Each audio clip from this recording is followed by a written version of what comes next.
Science সিটিতে বিজেপির রাজনৈতিক সভামঞ্চের পেছনে কালী ঠাকুরের ছবি কাণ্ডে বিতর্ক বাড়ছে।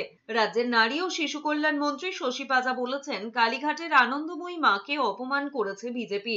এই ঘটনা ধর্মপ্রাণ মানুষের কাছে কষ্টের অপমানের। রাজনৈতিক মঞ্চে ব্যাকড্রপে এই ছবিগুলো, এবং এই ছবিগুলোর মধ্যে দেখলাম মায়ের ছবি, মা কালীর ছবি।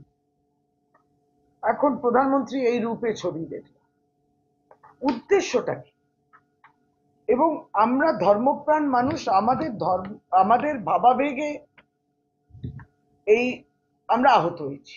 এদিকে বিজেপির প্রাক্তন রাজ্য সভাপতি সুকান্ত মজুমদারের বক্তব্য, মঞ্চের পেছনে কালী ঠাকুরের ছবি তা আদতে ছিল এলইডি স্ক্রিনে। সেখানে নরেন্দ্র মোদীর পাশে কালী ঠাকুরের ছবি ব্যবহার করা হয়নি। আর শশী পাজা মমতা বন্দ্যোপাধ্যায়ের কথা বিশ্বাস করার আগে নিজের চোখে দেখুক। কোথায় মোদিজির ছবি তো ওখানে ছিলই না। আমরা মাল্যদান করেছি, একদিকে মা কালী ছবি ছিল, সেখানে অন্য কারো ছবি ছিল না।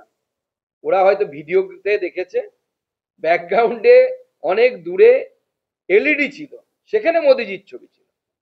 সেই জন্য আমি শশী পাজা সহ অন্যান্য তৃণমূল কংগ্রেসের নেত্রীরা যারা আছেন তাদেরকে বলবো, মমতা বন্দ্যোপাধ্যায় কিছু বললে সেটাতে বিশ্বাস করবেন না। শশীর আরো বক্তব্য, 2024 সালে লোকসভা নির্বাচনের আগেও প্রধানমন্ত্রী নরেন্দ্র মোদী বলেছিলেন তিনি বায়োলজিক্যাল ভাবে জন্মাননি, তাকে ঈশ্বর পাঠিয়েছেন একটা উদ্দেশ্য নিয়ে, যা আদপে অহংকার এবং ঈশ্বরের ওপর নিজেকে প্রতিষ্ঠা করার অভিপ্রায়।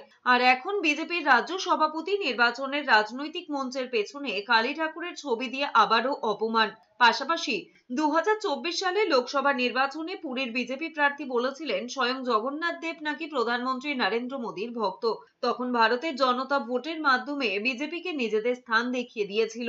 অন্যদিকে তৃণমূল নেতা কুণাল ঘোষ বলেছেন, বিজেপি নেতারা সবসময় ভগবানের চেয়েও আগে নিজেদেরকে এগিয়ে রাখার অভিপ্রায় দেখিয়েছে।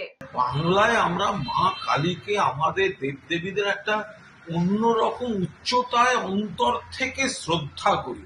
সেখানে রাজনৈতিক এক ব্যক্তিকে ভগবানের পাশে বসিয়ে এটা কি হচ্ছে? এ তো ধর্মকেও অপমান করা, দেবদেবীর অবমাননা।